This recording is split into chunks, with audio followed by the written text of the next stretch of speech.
গত 6 জুলাই চকরিয়ার ডুলহাজারা মালুমঘাট এলাকায় আমাদের চকরিয়া থানার একটা আভিযানিক দল একটা পরোয়ানাভুক্ত আসামিকে একজন গ্রেপ্তার করতে যায়। যাওয়ার সেই পরোয়ানাভুক্ত আসামি সাজ্জাদকে পুলিশ গ্রেপ্তার করতে সক্ষম হয়, কিন্তু কিছু দুষ্কৃতিকারী অতর্কিতভাবে পুলিশের উপর হামলা করে এবং আক্রমণ করে আমাদের যে গ্রেপ্তারকৃত পরোয়ানাভুক্ত আসামিকে ছিনিয়ে নেয় এবং সে আমাদের মারধর করে পরোয়ানাভুক্ত আসামি মোহাম্মদ সাজ্জাদ পালিয়ে যায়।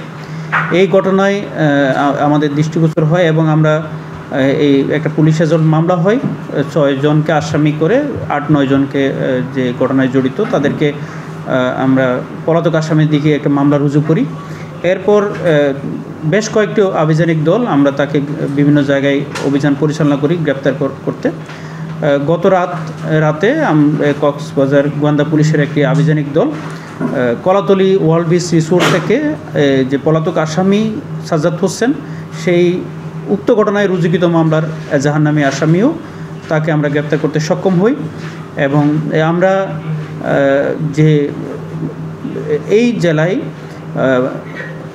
প্রায় 52,000 ওয়ারেন্ট পেন্ডিং আছে। আমরা এই ওয়ারেন্ট ধরার জন্য সবসময় আমরা বিশেষ অভিযান পরিচালনা করি।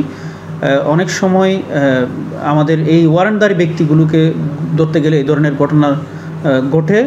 তবে আমরা এইটা জানান দিতে চাই আমাদের সক্ষমতা যে আমরা যে কোনো ব্যক্তিকে, যে কোনো দুষ্কৃতিকারীকে আইনের আওতায় আনতে সক্ষম এবং আমরা আমাদের সাথে আইনের সাথে অডাসিটি দেখিয়ে কেউ যেন পালাই থাকতে পারে না সেটা জানানোর জন্য আজকের এই প্রেস ব্রিফিং।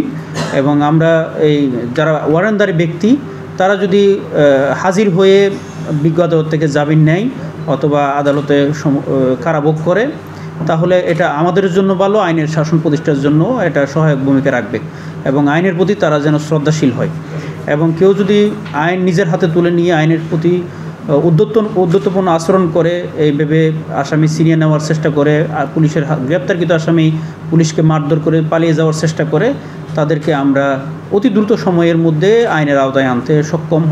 এটা জানান দেওয়ার জন্য আজকের এই সংবাদ সম্মেলন। আমরা এই গণমাধ্যমের মাধ্যমে আমরা এই সম্মানিত নাগরিকদের এই এলাকার জানাতে চাই যেন সবাই আইনের প্রতি শ্রদ্ধাশীল থাকে এবং যারা আইনের প্রতি উদ্ধতপূর্ণ আচরণ করবে তাদেরকে আমরা আমাদের অতি দ্রুত আইনের আওতায় আনার মতো সক্ষমতা রাখি।